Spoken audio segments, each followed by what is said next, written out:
हैं। अब हमारे पास ये पेपर आ रहा है, मैं डायरेक्टली पेपर से ही डिस्कशन कर देता हूँ। ठीक है, हो सकता है थोड़ा सा मुश्किल सवाल हो, घबराना नहीं है आपने। ये आपका हम डिस्कस करें ऑटम 2023 का पास पेपर। ऑटम 2023 का पास पेपर है और उसका हम डिस्कस करें क्वेश्चन नंबर 9। Question number 9। ठीक है, सवाल नंबर 9 नजर आ रहा है स्क्रीन पर सबको? ठीक है। अच्छा, पहले तो मैं आपको ये कहूंगा कि आप 5 मिनट लें और इस सवाल को प्रॉपरली जो है ना वो रीड कर लें। ठीक है, 5 मिनट लें, इस सवाल को मुकम्मल तौर पर आप रीड आउट कर लें, समझ लें, और फिर हम इसको सॉल्व करेंगे। अब मैं करवाता हूं सॉल्व। ठीक है, आप लोगों ने अपने हिसाब से ट्राई करा होगा। रेडी हो सब? अच्छा देखो, ये सवाल जो है ना वो बहुत ज्यादा कंसंट्रेशन से आप लोग देखा करो। बहुत सारी चीजें ऐसी होती हैं जो सवाल में बहुत ज्यादा इंपॉर्टेंस रखती हैं। अब सबसे पहले क्या लिखा हुआ है? Assume that the date today is 1 September 2023। अब एज्यूम कर लो कि आज की जो तारीख है, assume that the date today is 1 September 2023। आज की जो तारीख है वो 1 सितंबर 2023 है। आज की जो तारीख है वो 1 सितंबर 2023 है। ठीक है। Unity Rice Traders URT estimates that it will have 25.59 metric tons of rice available for sale on 29th of Feb 2024।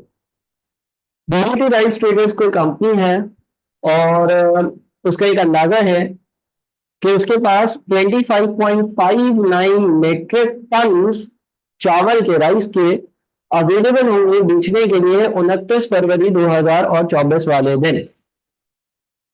यानी कि आज से कितने टाइम बाद, अगर आप 1 सितंबर से लेकर और 29 ऑफ फेब की बात करते हो। ठीक है, अगर आप 1 सितंबर से 29 ऑफ फेब की बात करते हो तो सितंबर का महीना, अक्टूबर का महीना, नवंबर का महीना। अच्छा, ये जो आपका हसनैन सवाल है इसका मैं जवाब बाद में दूंगा, इसलिए क्योंकि ये अभी हमारी डिस्कशन से रेलिवेंट नहीं है। सितंबर, अक्टूबर, नवंबर, दिसंबर, जनवरी और फेब, 6 महीने बाद। ये पहली चीज आप अपने पास नोट कर लें कि आज 1 सितंबर है। कंपनी का ये अंदाजा है कि 6 महीने बाद इसके पास 25.59 मेट्रिक टन राइस के अवेलेबल होंगे बेचने के लिए।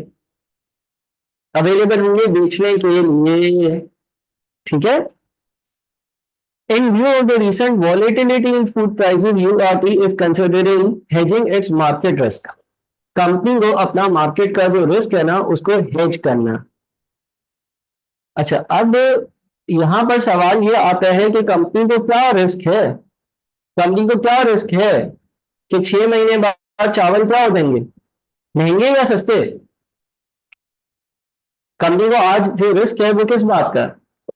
कंपनी को आज जो रिस्क है वो इस बात का है कि जब 6 महीने बाद अगर ये राइस बेचने गए, और आज जो राइस की प्राइस है, आज जो जितने का जो दाम चल रहा है राइस का, जो प्राइस चल रही है, अगर 6 महीने बाद वो सस्ते हो गए, अगर 6 महीने बाद वो सस्ते हो गए, तो उस केस में जो कंपनी है उसको कम पैसे रिसीव होंगे, राइस बेचने से कम पैसे रिसीव होंगे, ये खतरा है।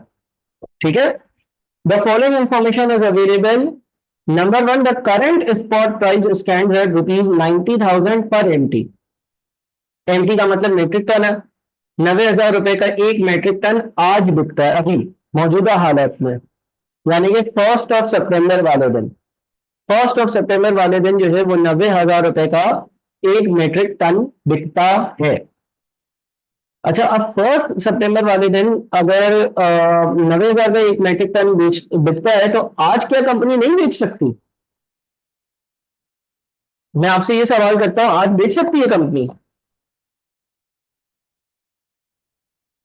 नहीं। क्यों? क्योंकि कंपनी के पास ये जो राइस होंगे ये होंगे आपके पास 29 ऑफ फेब वाले दिन, ठीक है। The future contract for 1 MT, जो फ्यूचर कॉन्ट्रैक्ट है 1 MT का, 1 मेट्रिक टन का। अच्छा, अब ऊपर आपके पास 25.59 मेट्रिक टन है और जो कॉन्ट्रैक्ट साइज है वो 1 मेट्रिक टन है। क्या इससे कोई प्रॉब्लम आएगा? The future contract price for 1 MT, 1 MT जो कॉन्ट्रैक्ट का जो साइज है वो 1 मेट्रिक टन है। क्या इससे कोई प्रॉब्लम आएगा? मेरा ये सवाल है। फ्यूचर्स में क्या होता था? फ्यूचर्स में जो कॉन्ट्रैक्ट होता था वो स्टैंडर्डाइज्ड साइज का होता था, याद है ना? आपके पास जो क्वांटिटी बिकने के लिए अवेलेबल होगी वो 25.59 टन होगी। लेकिन बुलेट नंबर 2 की पहली बात पढ़कर हमें ये लग रहा है कि हम या तो 25 टन का कॉन्ट्रैक्ट कर सकते हैं या 26 टन का कॉन्ट्रैक्ट कर सकते हैं। 25.59 टन का कॉन्ट्रैक्ट जो है वो हमारे लिए पॉसिबल नहीं होगा क्योंकि एक कॉन्ट्रैक्ट साइज दे दी जो कि 1 टन है। The future contract for 1 MT set to expire in 6 months is priced at rupees PKR 93,500 per MT। अच्छा, set to expire in 6 months का क्या मतलब है? Set to expire in 6 months का क्या मतलब है? यानी कि आज से 6 महीने बाद ये कॉन्ट्रैक्ट एक्सपायर हो जाएगा। आज से 6 महीने बाद आपको जो डेट आएगी यानी कि जो 29 फेब आएगी। और अच्छा, इस सवाल में एक बड़ी आसानी हो गई, वो आसानी हो गई कि आपको हेजिंग भी 29 फेब को करनी है और कॉन्ट्रैक्ट की एक्सपायरी भी 29 फेब को है। तो जो वो सेल नाउ बाय लेटर या बाय नाउ सेल लेटर है वो इन 6 महीने के अंदर अंदर करना होता है। बात समझ में आ रही है? जो हमने एक चीज पढ़ी थी ना, sell now buy later, buy now sell later, वो जो हरकत करनी होती है वो इस फ्यूचर कॉन्ट्रैक्ट की एक्सपायरी के पीरियड के अंदर अंदर करनी होती है। जैसे फ्यूचर कॉन्ट्रैक्ट मेच्योर हो जाता है, एक्सपायर हो जाता है, उसके बाद हम ये buy now sell later, sell now buy later नहीं कर सकते। यानी कि आज ही ये काम करना है, आज ही ये काम करना है, ठीक है ना? इस 6 महीने के पीरियड के अंदर करना। दूसरी बात ये है कि हमारे पास ये जो राइज अवेलेबल होंगे ये 29 फेब वाले दिन अवेलेबल होंगे और कॉन्ट्रैक्ट की मेच्योरिटी भी 29 फेब वाला दिन है। बात समझ में आ रही है? क्योंकि अगर तुम ये जो बुलेट नंबर 2 में आपके पास फ्यूचर कॉन्ट्रैक्ट की बात लिखी हुई है उसके साथ लिखा हुआ है कि ये कॉन्ट्रैक्ट 6 महीने बाद एक्सपायर होगा, ये कॉन्ट्रैक्ट 6 महीने बाद एक्सपायर होगा। The future contract for 1 MT set to expire in 6 months is priced at 93,000 PKR 93,500 per MT। जो फ्यूचर का कॉन्ट्रैक्ट है उसकी प्राइस जो है, उसकी वैल्यू जो है वो 93,500 पर मेट्रिक टन है। अच्छा, हमने फ्यूचर्स जो पढ़े हैं ना, जो एग्जांपल्स में अभी तक पढ़े हैं वो करेंसी से रिलेवेंट पढ़े हैं। अब वो करेंसी को हटा दे, चावल ले आए, करेंसी को हटा दे, घी ले आए, करेंसी को हटा दे, दाल ले आए, चीनी ले आए, नमक ले आए, तो कोई फर्क नहीं पड़ेगा। बात तो वही रहेगी ना, बात तो वैसी ही रहेगी। बात समझ में आ रही है? अच्छा, अब क्या हुआ? The terms of a forward contract for 1 MT with 6 months expiry is as follows। अच्छा, ये आपकी फॉरवर्ड कॉन्ट्रैक्ट था, ये आपका फॉरवर्ड कॉन्ट्रैक्ट था, ठीक है। फॉरवर्ड कॉन्ट्रैक्ट में buy now sell now buy later नहीं होता है, बल्कि फॉरवर्ड कॉन्ट्रैक्ट में एक रेट तय होता है और उस रेट पर जो है वो ट्रेडिंग हो रही होती है, ठीक है। The terms of the forward contract for 1 MT with 6 months expiry is as follows: buy 93,600, sell 94,500। ठीक है, बात समझ में आ रही है? अच्छा, अब मुझे वापस से ये रिकॉल करवाओ, ये बाई और सेल का क्या मतलब है? ये आखिर बाई का क्या मतलब है? बाई का क्या मतलब है? बाई किसके एंगल से होता है? हाँ भाई, मैं बहुत आराम से इसलिए चल रहा हूं ताकि कॉन्सेप्ट खराब ना हो, बहुत आराम से हम आगे चलें। नहीं, बाय का क्या मतलब है? मतलब मैं सिर्फ ये पूछ रहा हूँ, ये पूछ रहा हूँ, ये बाय बाय का क्या मतलब, बाय का क्या मतलब? करेंसी वाले केस में बाय और सेल का क्या मतलब होता था? कौन खरीद रहा है? करेंसी के केस में बाय का क्या मतलब होता था? बाय के नीचे जो रेट लिखा हुआ होता था, मिसाल के तौर पर ये 180 नहीं होता, एक मेट्रिक टन चावल के नहीं होते, डॉलर होता, कुछ भी होता, तो बाय का क्या मतलब होता? कि डीलर कितने में खरीदेगा, या मैं कितने में खरीद सकता हूँ डीलर से, ये पूछना चाह रहा हूं मैं। हवाई, हवाई, हवाई, हवाई। मैं ये पूछ रहा हूँ कि बाई और सेल का लफ्ज किसके एंगल से होता था? हाँ, डीलर के एंगल से होता था। डीलर के एंगल से होता था। डीलर के एंगल से होता था। यानी कि डीलर आपको ये बोल रहा है कि मुझसे फॉरवर्ड कॉन्टेक्ट कर लो, 6 महीने बाद मैं तुमसे एक मेट्रिक टन जो है वो 93,600 का खरीद दूंगा, रिगार्डलेस के स्पॉट रेट क्या चल रहा हो उस दिन। सर, ये स्पॉट रेट दिया तो है बेटा, ये स्पॉट रेट 1 सितंबर का स्पॉट रेट है। ऊपर टॉप पे लिखा था ना, assume that the day today 1 September 2023। और यहाँ पे जो फॉरवर्ड रेट दिए हुए, ये तो वो रेट है जिसपे आपका डीलर आपसे चीजें खरीदेगा बेचेगा। ठीक है, खरीदेगा बेचेगा किस दिन? खरीदेगा बेचेगा किस दिन? खरीदेगा बेचेगा आज से 6 महीने बाद।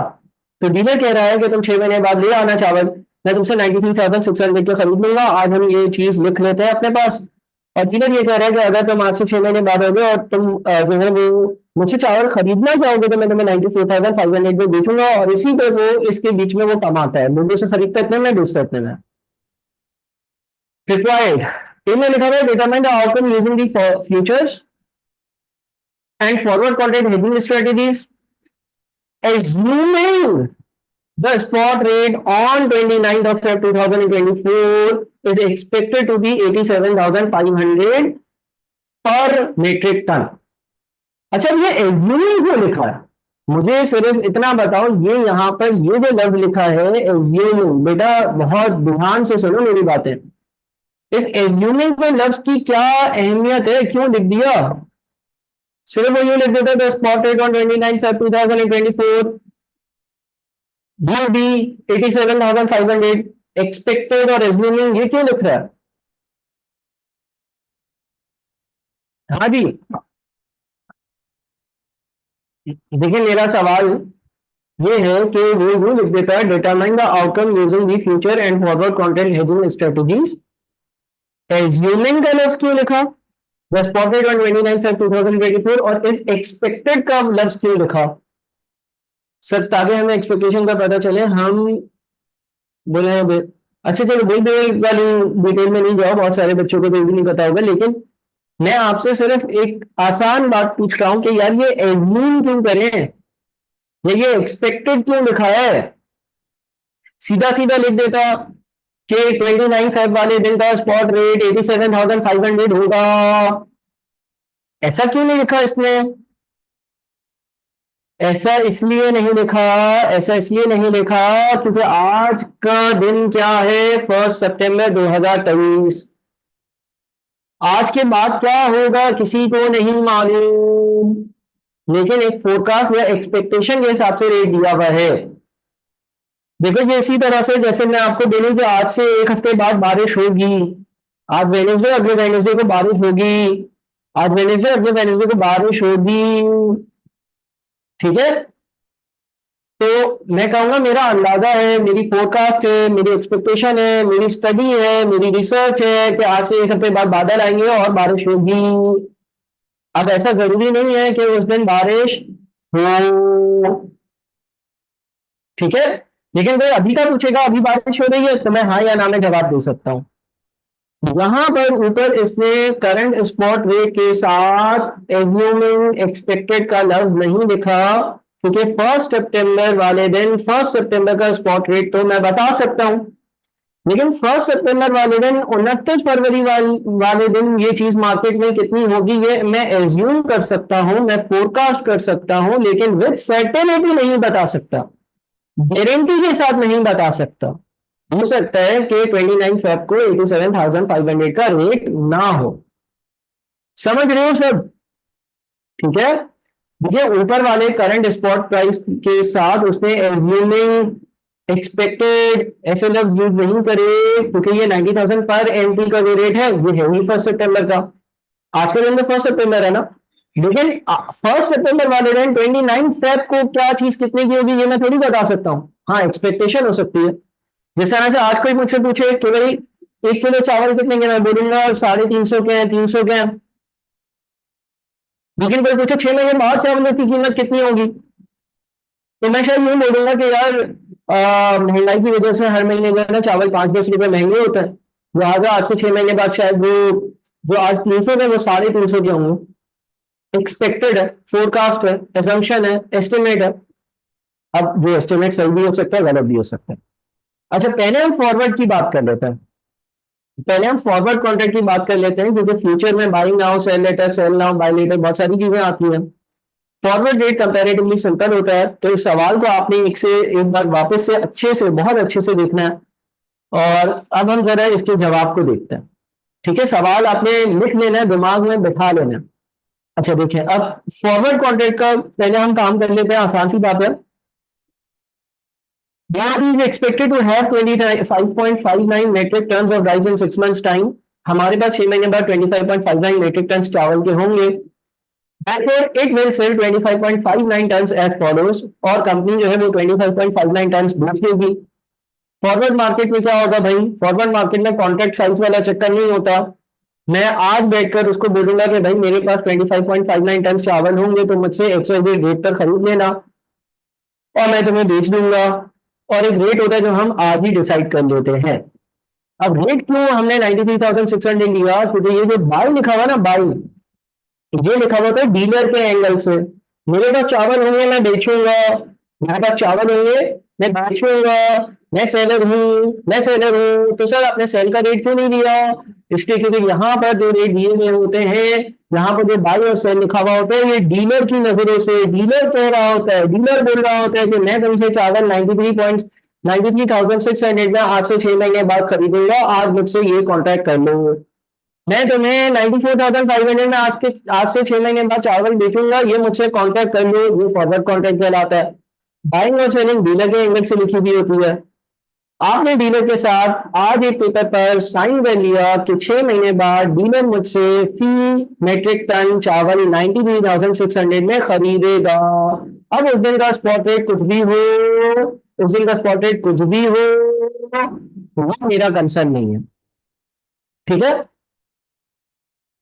अच्छा सर, तो डीलर अपना नुकसान क्यों कर रहा है? क्योंकि सवाल में तो लिखा था कि एक्सपेक्ट करो, फोरकास्ट करो कि भाई उस दिन का स्पॉट रेट 87,500 होगा। देखो डीलर की अपनी थिंकिंग होगी ना, डीलर की अपनी कोई लॉजिक होगी।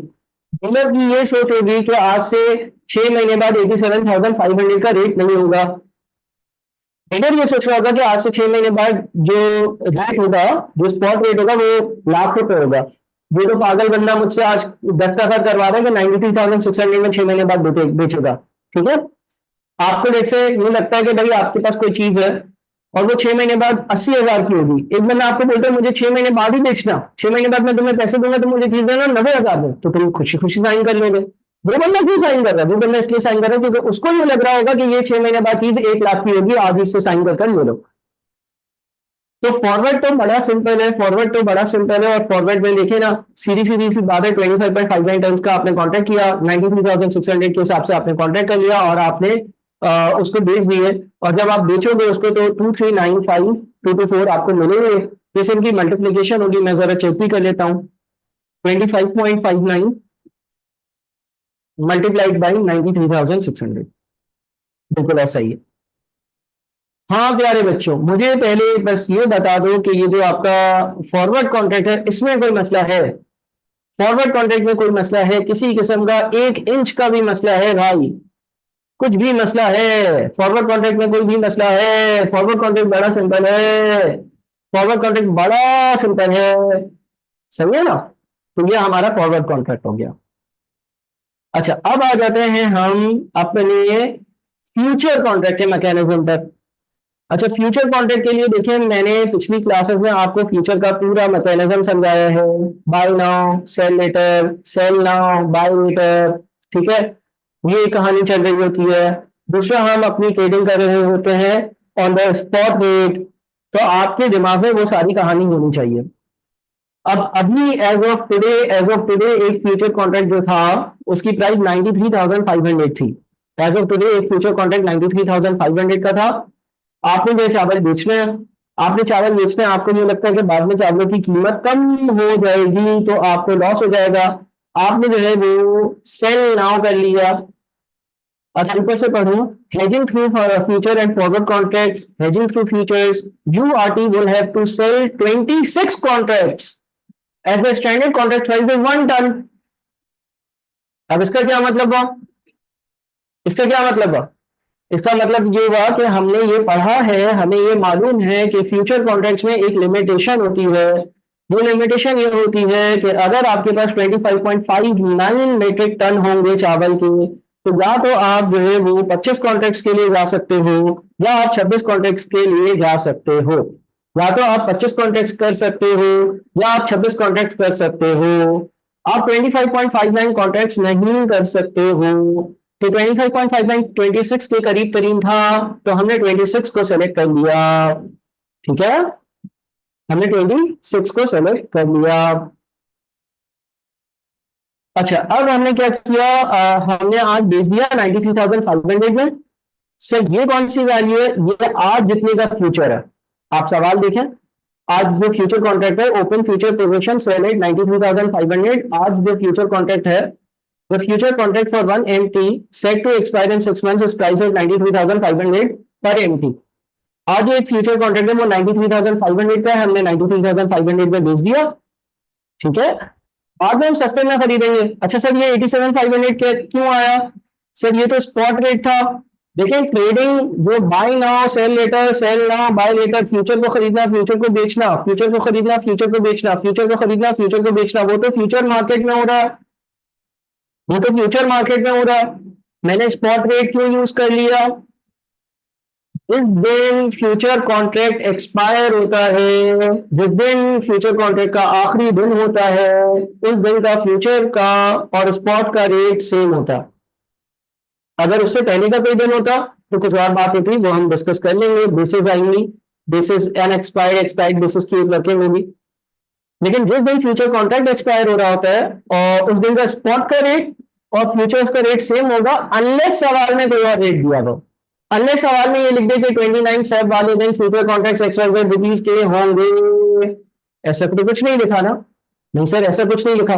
क्या सवाल में ऐसा लिखा हुआ है कि 29 फेब वाले दिन फ्यूचर कॉन्ट्रैक्ट जो है वो 90,000 के होंगे, 91,000 के होंगे, 100,000 के होंगे? नहीं, ऐसा कुछ नहीं लिखा। अगर ऐसा कुछ नहीं लिखा तो 29 फेब वाले दिन, जिस दिन फ्यूचर कॉन्ट्रैक्ट एक्सपायर हो रहा है, यहाँ पर फ्यूचर कॉन्ट्रैक्ट एक्सपायर भी 6 महीने बाद हो रहा है, आज से 6 महीने बाद का दिन भी 29 फेब बनता है, उस दिन का स्पॉट और फ्यूचर रेट सेम होगा। दो बातें सुने, वापस से सुने, वापस से। जिस दिन फ्यूचर कॉन्ट्रैक्ट एक्सपायर होगा, फ्यूचर कॉन्ट्रैक्ट का आखिरी दिन होगा, उस दिन का फ्यूचर और स्पॉट का रेट सेम होगा, अनलेस सवाल में फ्यूचर का कोई और रेट दिया हुआ हो। अब यहाँ पे नहीं दिया हुआ, तो हमने एज्यूम किया कि उस दिन 87,500 का रेट चल रहा होगा। सेल करा हमने 93,500 पर, बाई कर रहे हैं हम 87,500 पर, 6,000 का प्रॉफिट हो रहा है एक कॉन्ट्रैक्ट पर। 26 कॉन्ट्रैक्ट्स की हमने बात करी, उस पर हमने 156,000 का गेन हो गया, 6,000 इंटू 26। अच्छा, नीचे क्या है सर? नीचे जो आपकी फ्यूचर्स की ट्रेडिंग ट्रेडिंग से फायदा या नुकसान आया, फ्यूचर्स की ट्रेडिंग से जो फायदा या नुकसान आया वो, और ये आपने ओपन मार्केट में ट्रेडिंग करी है। ओपन मार्केट में ट्रेडिंग जो स्पॉट रेट है उस पर होती है। अच्छा सर, नेट रिसिप्ट जो है वो कैसे आई है? नेट रिसिप्ट ऐसे आई है बेटा कि आप यूआरटी सेल्स द, आपने चावल बेचे इतने पर, फ्यूचर जो स्पॉट रेट था उस पर बेचे 2,239,125 के, और फ्यूचर्स की ट्रेडिंग पर आपको 156,000 का प्रॉफिट हुआ, तो टोटल आपका 2,395,125 का प्रॉफिट बन जाता है। ठीक है जी, इस सवाल को आपने एक से दो बार दोबारा दोबारा सॉल्व करना है। इस पार्ट ए को आपने एक बार दो बार दिमाग में बैठाने के लिए दोबारा दोबारा इस लेक्चर को देखना है, सॉल्व करना है, हल करना है। पार्टी क्या पूछता था? पार्टी बोलते हैं suggest the optimal strategy for URT along with appropriate justification in the event that the spot price forecasted to rise to 102,000 per metric ton within the next 6 months. What could be the reasons that might prevent the execution of the optimal strategy? जो बोलते हैं कि company की optimal strategy क्या होती है अगर आप ये एक्सपेक्ट कर रहे हो कि जो स्पॉट रेट होता वो 102,000 पी के आर पर मेट्रिक टन तक चला जाता है 6 महीने बाद. What could be the reasons that might prevent the execution of the optimal strategy? और आपको क्या लगता है कि रुकावट क्या पेश होती है कि आप ये स्ट्रेटेजी फॉलो नहीं कर सकते? पता करा strategy for spot price expected to be 102,000 पर मेट्रिक टन. अच्छा देखिए आज एक मेट्रिक टन कितने का है?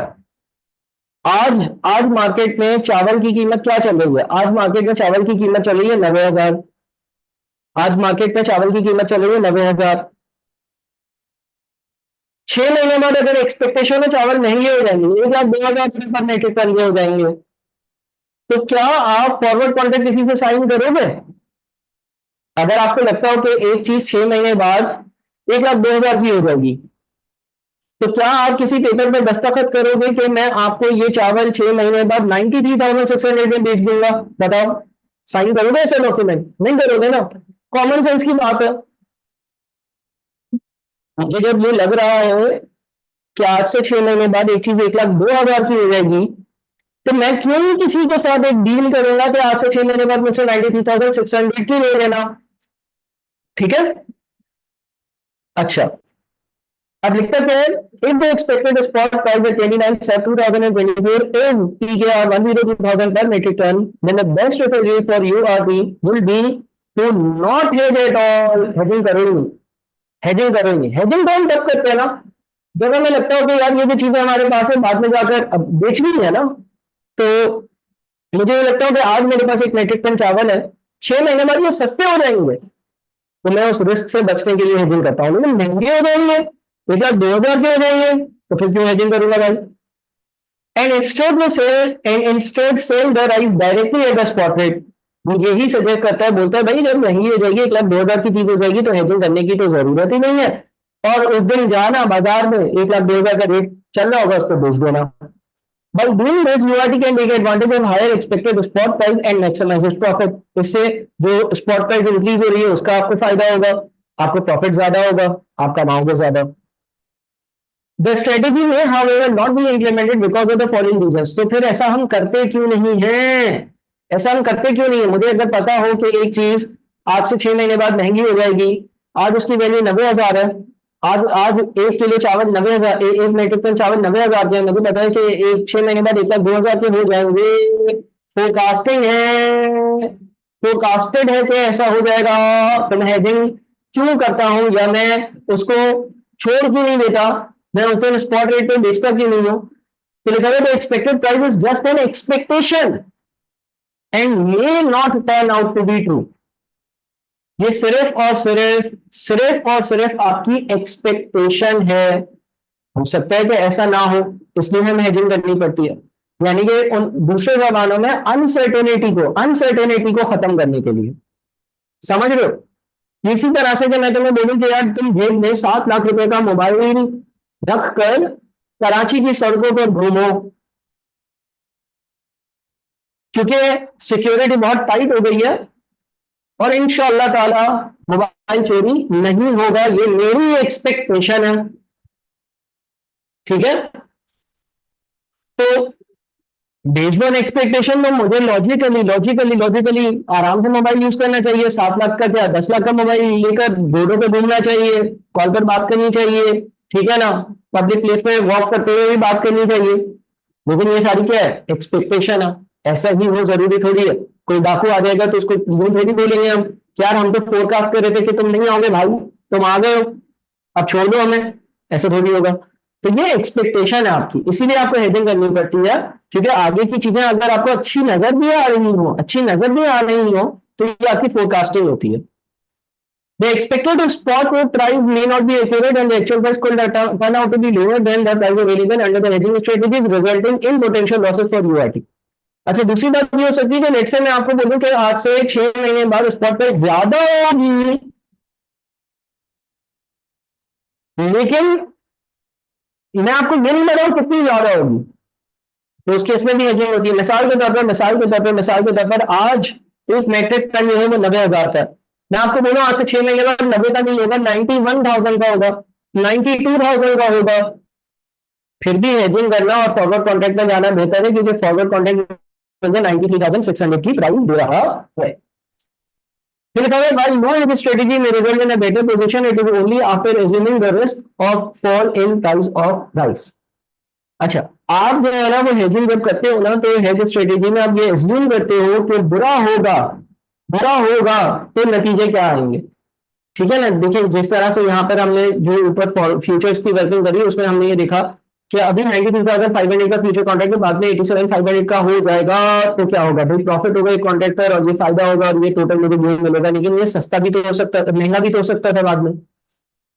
But you might have a lower risk tolerance and prefer the certainty of a hedging strategy even if it means potentially lower profit। अच्छा, कभी कभार ऐसा होता है ना कि हमें रिस्क लेने की इतनी टॉलरेंस नहीं होती है, पोटेंशियल नहीं होता है, तो हम बोलते हैं कि चलो यार कम मुनाफा मिले लेकिन सर्टेन हो मिल जाए।